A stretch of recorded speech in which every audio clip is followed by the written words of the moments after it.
All right, people. All right, what is going on? Another good morning. Good morning to everybody. This is the First and Frame Rate Show. I am VF Baller, and we're going to talk more about these Eagles. And we're going to talk more about these Falcons. You know how it goes. The off season is already started for both college and NFL, but it's still a lot to talk about. One, we're going to talk about the Eagles and how some people in the fan base really feel about our fan base in general, because I saw a lot of stuff on Twitter and I want to put my perspective in it instead of actually putting it out there on Twitter. So I want to have a quick discussion about that. Also, I want to talk about the Falcons, because the Falcons GM Terry Fontenot already put it out there saying that they're going to be going after the best player available throughout the draft. And that's very, very interesting. I want to really get into that and give you my thoughts as well. So another episode on deck. Thank you guys for watching and or listening if you're on the podcast platform, watching if you're over here on the YouTube platforms. I thank you guys. If you don't mind, go ahead and hit the like button. If you're on YouTube, give me a high rating on the podcast side. If you're listening over there on iTunes, Spotify, Anchor, those are the platforms that are mostly on. And also whatever podcast avenue that you like to use, give it a high rating and share this show. Let people know in Eagle Nation and the people that are Falcon fans watch, that wants to, listen to what I have to say. I think it'll be very interesting. I really appreciate the support. Thank you guys. Thank you very, very much. Also, it's been, I won't say also. It's been a very interesting 24 hours. Georgia Bulldogs just won the national championship, and I already told you how I felt about that situation. But there's some people within the community or Eagle Nation kind of feel some kind of way about how some fans or quote unquote fair weather fans are actually giving props or actually rooting or happy that the fact that the Dogs won the championship. I don't think some of these people really understand the discord between Georgia Southern and Georgia. To be honest, if Georgia Southern was 1A the entire time instead of 1AA, it would probably be, I can honestly say if Georgia Southern was 1A the entire time throughout this whole 30, 40 years since we came back to prominence, this would probably be the biggest in-state rivalry in the state of Georgia. There's no doubt about it, because their first national championship, Georgia won with their defensive coordinator, which is now our coach, Urkel Russell. So it was a really big deal to have that connection between the two. And it's something that's really, like I said, there's something that's really significant between the two. So with that being said, we always bicker back and forth with the Georgia Bulldogs all the way up until now, because even since then, since Urk left and came to Georgia Southern and built his own program, we've won I think he won 3 national titles. Then Tim Stowers won one in 1990, and then I think I got that right. Please forgive me if I'm wrong. I can't count to save my life. And then Paul Johnson won 2 more, so we ended up getting 6 national titles in the 1AA era. And Georgia was like in a drought ever since Urk left. So it's been a really big deal for Georgia Southern to get at Georgia Bulldogs. Now the Georgia Bulldogs has finally won a national title, and all the jokes of 1980 is gone. And like I said, I told you my thoughts about it. Congrats to them, but I'm not waving the pom-poms at them, because even though my time as a football fan, I've been, this thing with Georgia Southern for me runs, deeper than your average alum, because I was a fan before I even attended school. I was a fan when I was in Savannah, Georgia, 9-10 years old, and I witnessed, Georgia Southern beating Nevada in 1990. It was on television. Me and my grandfather watched it. It's one of the greatest moments, and I don't want to go down this rabbit hole, but real quick, me and my grandfather was really close as far as watching sports. I mean, we watched that game, watched them win the national title. We turned around, and I remember watching the Braves 1995 World Series with him. So it was it was a really big deal for me to watch sports. So it's one of the things I never forgot. And it's one of the reasons why I became a Georgia Southern fan, because he was happy, I was happy. Just to watch a team from Georgia win a national title, just win a championship is a really cool thing. So with that being said, I just felt like back then, even though I was a young kid, okay, Georgia Bulldogs, I didn't necessarily know the whole situation with Eric Russell because I was a little bit younger then. But I always felt that, okay, they're a team from Georgia. They win, it's cool. If not, it's okay. I mean, even when Georgia Tech won it in 1990 as well, I was like, all right, okay, Georgia Tech won, that's cool. I was happy about that. But my main thing is, when I realized, and this mostly happened once Georgia Southern actually moved up to FBS, I started to see it, that there was a lot of guys in the Georgia Bulldogs camp, like fan bases, whatever, would talk down. And it probably was happening before then, but I didn't really notice it or pay attention to it until that happened. Because even when we played them, the time we should have won in overtime back in 2015, I was more like, okay, I didn't really feel that vibe, that tension like I see now on Twitter. And even before then, we used to play them beforehand, like in the early, mid 2000s, we used to play them. And, it was just a game. But I really feel that the fact that we were in 1AA, which I don't take nothing away from it, it kind of curtailed something that could have been a huge rivalry if Georgia Southern was ever able to be 1A. I think it would have been a really big deal. Like I said, with that connection with Eric Russell, it would have been a really big deal. But nevertheless, it wasn't.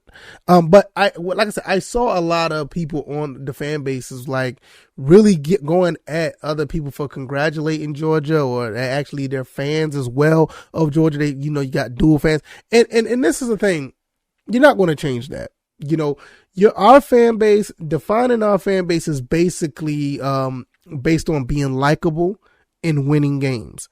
That is the only way that we're going to get prominence in the FBS nowadays. This is one of the reasons why I was kind of skeptical about continuing running the triple option, because I feel like it's a winning formula, but it is not to the level where we need to be in FBS football.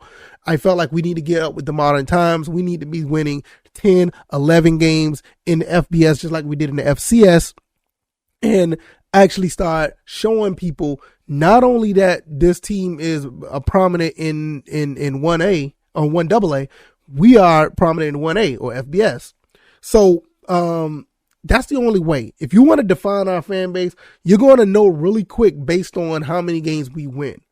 I mean, I'm one of the types, I don't care if we go 3-9 every year. I don't care if we go 3-9 for the next 20 years. I'm going to be here still rooting for this team, wearing the gear, doing what I do, because I'm not a fan because I attended the school or I'm an alum or whatever. I've been here like ever since I was a kid.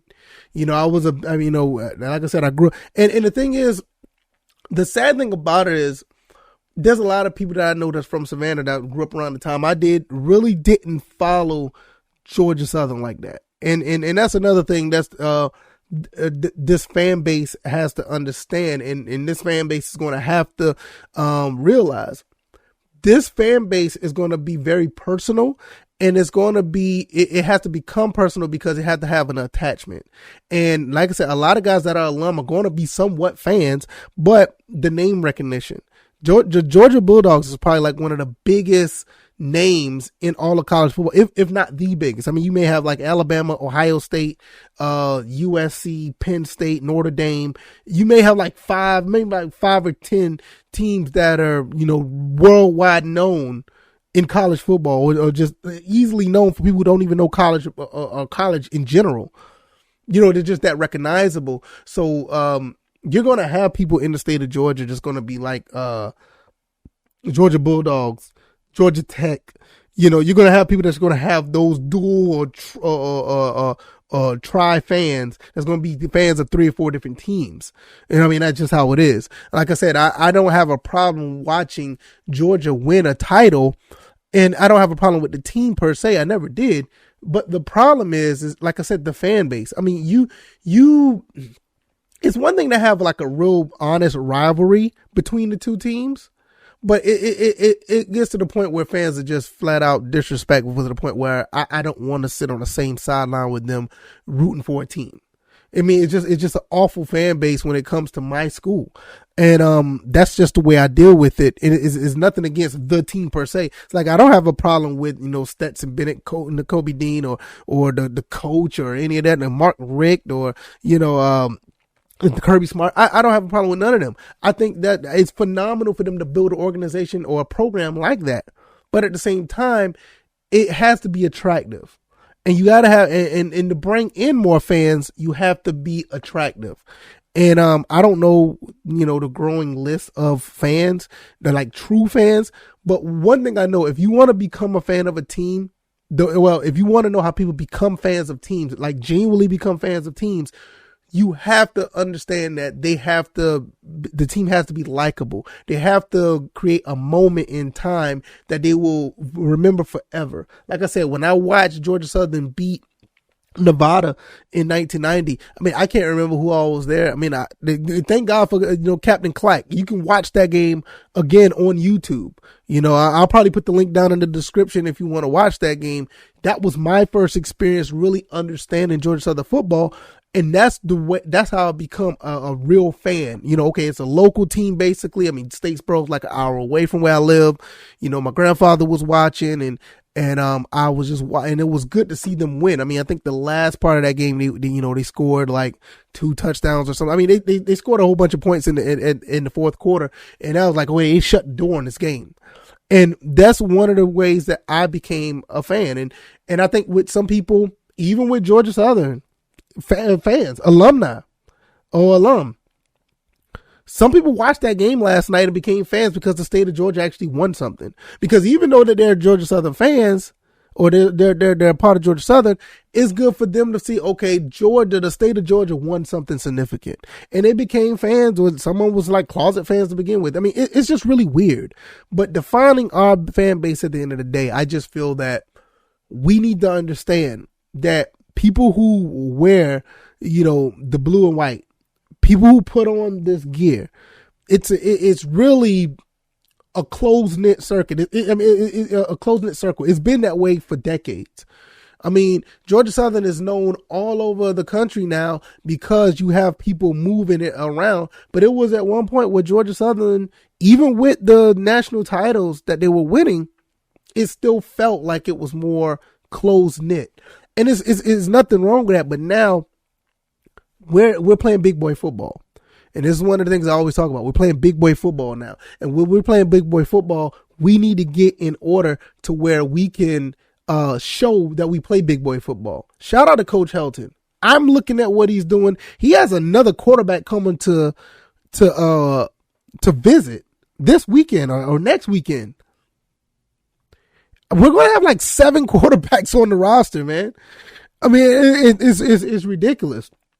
I don't know, I don't know if y'all see what I see, but I see something really special happening at Georgia Southern. If everything continues to go on this path, I know it's still early or whatever the case may be, but if we continue to see this, it's going to be really, really good to see.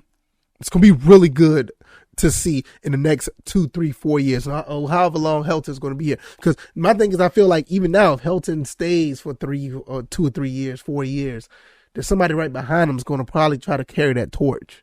That's how you keep programs the way they are, especially group of 5 programs who could possibly make it bigger than what it is. And I think at the end of the day, Jared Benko and company, this is what they want. This is what they're trying to do. And I'm 100% behind them. And if those moves in those things that they're putting in place turns into special moments where people that don't know much about football become fans, that's the fans that you want. Those are the fans that you want to come and be a part. They don't necessarily have to be a part of the school. They don't necessarily have to be necessarily in the state of Georgia. But you just have to learn, you have to have a winning culture of what, in high expectations and fulfill those expectations. And like, case in point, 2 instances, my wife, she did not like sports at all. She did not care for sports. Like, now her family is really big on sports. I mean, she has family that has played and coached in the NFL. So they're really big on sports. I took my wife to a Hawks game. This was back in 2014. I think it was 2014. And she fell in love with the game because the experience. She had fell in love with the team. She had fell in love with the experience. She became a basketball fan. So she likes the Hawks. I like the Chicago Bulls. That's just the way it is. I mean, I don't think I'm not going to drop my Bulls for anybody. I mean, the Hawks, hopefully y'all win one day, but I'm a Bulls fan. But she loves the Atlanta Hawks. We started going to some Georgia Southern games. Remember the first game I took her to, when Shy Wertz was a freshman, we played Georgia State at Paulson. I think we ended up losing that game like 17-14 or something like that. But that day, she became a Shy Wertz fan. She became, a Georgia Southern fan.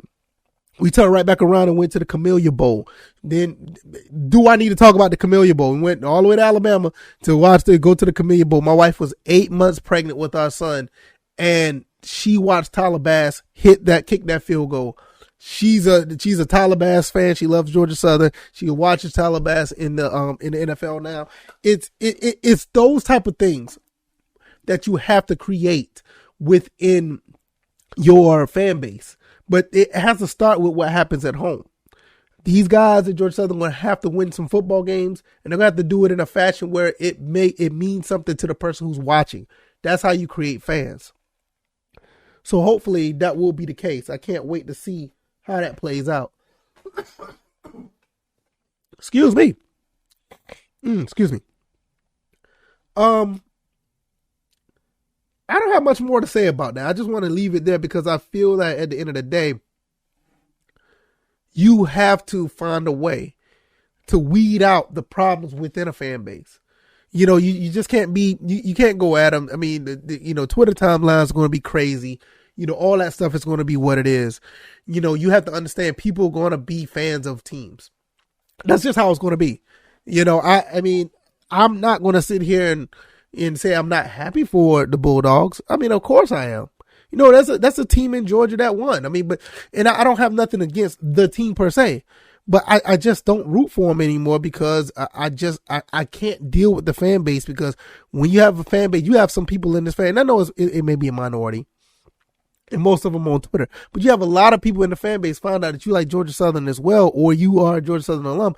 They quick to chastise you for it. And I'm like, you know what? I'm going to go all in on my team, which is these Eagles, and just keep it moving.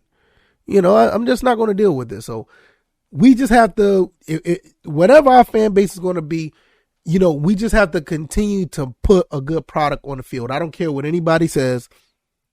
You put a good product on the field. If you go out there, you end up being in the top 25. You end up beating some of these Power 5 schools like we should have, or should have been doing. People are going to respect the team, and people are going to watch the team. People will support the team. Winning fixes all of this. So that's just how I'm going to leave it at that. So we'll see how things go within the coming months when the season starts. And we got Ball State on deck. We also have UAB. We got Nebraska. Man, we beat Nebraska. There's going to be a different tune around here. All right, well, let's go ahead and get into the next topic. But before I do, and if you like this information, if you like this content, hit the like button. If you're on YouTube, share this video. Let people know what I'm doing. If you're on the podcast side of things, go over there and subscribe to the podcast. Let people know what I'm doing over here as well. Share it and give me a 5-star rating. Let's get into these Falcons really quick before I close, because, I like to do these shows between 20 and 30 minutes. Let's talk about these Falcons real quick. Terry Fontenot said at the exit press conference yesterday that they're looking into taking the best player available throughout the draft. I don't have a problem with this. I would like for them to get some needs, but they also said they're probably going to try to get more of the needs throughout the free agency side of things, which is very interesting when you look at that. So the needs are going to be for veterans or people who are out there that's actually, are capable of doing very well at the position. So you can get them at a pretty good price and you have that position fulfilled with experience. And I guess you get the best player available because you get the best player available to come in, and they will be able to learn how to be a good professional. I don't have a problem with this. There's also been saying that there's probably, just for an example, I'm getting this out to falcoholic.com. Shout out to the falcoholic.com. Just as a, I'll just say as a, let's say a reference or whatever case may be. If Fontenot and company believe that the best player on the board is at number 8 is wide receiver is far better than a pass rusher that's ranked lower, they're going to likely pick that receiver without hesitation, which makes sense in that logic, because you want to get the best player available out there. Let's say, for instance, let's flip it around. Let's say Aiden Hutchinson. I think it's Aiden Hutchinson. So let's say if Hutchinson was available, but there's another receiver that's probably rated higher. Will you take Hutchinson or will you take the receiver? They're probably going to take the best player available. Now, do I agree with that? Looking at the receiver situation, probably yes, but see, that's looking at need. But they're looking at best player available because they're looking at a situation where those players are going to be the ones that's going to be around that you can build from. The ones that are needs, they're going to try to plug into as far as free agency. And I will be actually surprised if they do this for the entire draft. Like every player is the best player. I think it becomes one point where they may just go ahead and get somebody that's a need. Let's say, for instance, I'm just thinking, what would be a need? Let's say running back will probably be a need. Now, if there's a running back there and the best player available is a running back, I mean, it's almost the same thing. Or let's say, for instance, if there is I don't even know if I want to say quarterback, because I think the other two quarterbacks still going to be around. But you actually got 3. You got McCarron, you got Rosen. I think you kind of understand what I'm saying, because when you looking at but when you're looking at the best player, I just don't see that they'll do it. But they say that's what they will do. They said they'll use free agency to plug holes and try to keep it as affordable as possible. So at the end of the day, I think what they're doing, I think they're just going to be looking at talent and how much value they can get for the talent. Free agency or draft. Because if you get the best player in the draft, you're going, for the most part, you're not going to be paying too much money for any of the draft picks. Even first rounders, they're fairly cheap nowadays. They're not like how it used to be. But with free agency, let's say, for instance, if you can find a linebacker that you can get for $2 million that could probably give you high production. You know what I mean? So that's something that Fontenot may be looking at. Now, if you look at his track history when he was under Mickey Loomis, I think it was Mickey Loomis in New Orleans, that's what they basically did the entire time. They did a lot of value to where they got players based on value and not necessarily need. So that's look like that's what they're doing here. How do I feel about it at the end of the day? At the end of the day, I really feel that this is a really good recipe. Because throughout the draft, if you're getting the best player available, there's no problem with, because you're getting the best player available. You can't go wrong with that if you're truly getting the best player available. Now, the flip side of that, there's a lot of hit and miss on free agency. If you're going to do this to basically plug holes, you have to really be careful, because you don't want to get guys here that may not pan out very well.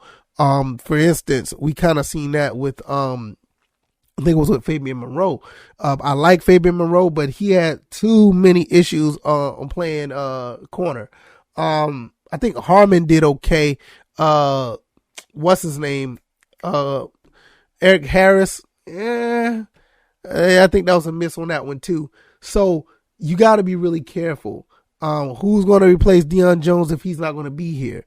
You know what I mean? What kind of pass rush are you going to get? Is the pass rusher that you're going to get, is he going to be the best player in the second round or the first round?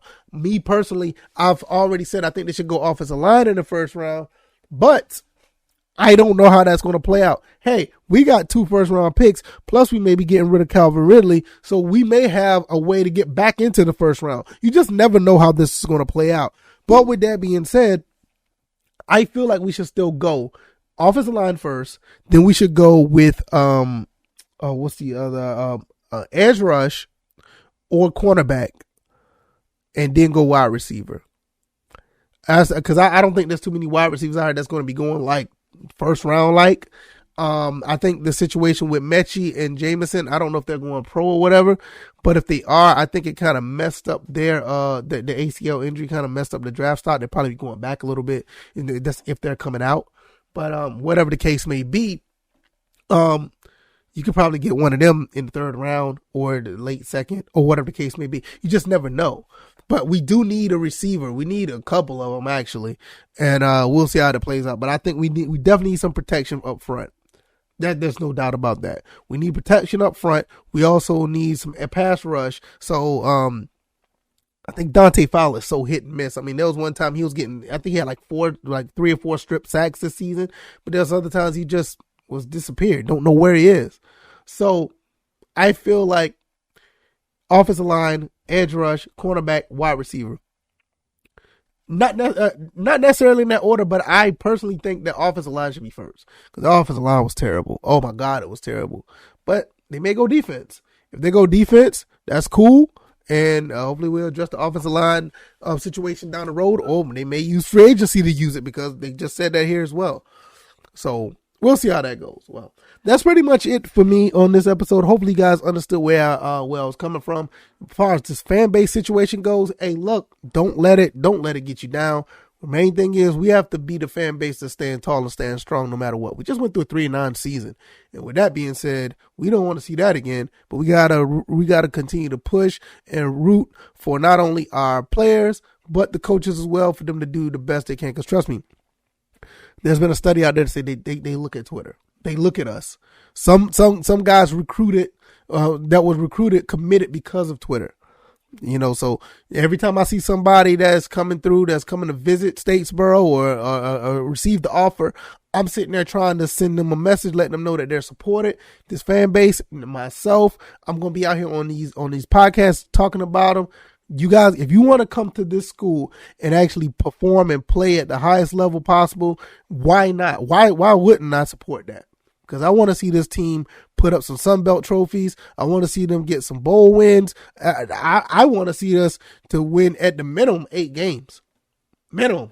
Now I've been saying that 8 games minimum. So if you're here and you want to do that, I'm going to do whatever I can to support everybody that's involved with these players, whether it goes to the parents, the siblings, the player himself, anybody that's in this circle. You know, you guys give these kids support, because they want it. They want it. They're not here just because they want to play ball, and they're playing for a traditional school, and that right there, it means a lot. And you know, for a local guy like me, I want to see us all be successful as a fan base and as a team and a school and a program. As far as the Falcons, hey man, just another day in the office. The exit interview was there. Press conference. I mean, it's time to get back to work. I mean, you know, they're on the clock. They're number 8. They're going to be picking at number 8. And between now and then, we're going to look at free agency. We're going to be looking at all this other stuff and see how that plays out. In the meantime, we're going to be talking about these playoffs as well, because the playoffs they're going to be pretty interesting. It's the last little bit of football we got left. All right, y'all. Well, that we got left until the spring. All right, y'all. I will see y'all on the next one. Y'all be blessed. Hope you have a fantastic rest of your morning. And I will see you guys tomorrow. All right, y'all. Y'all take it easy. Y'all be blessed. Peace.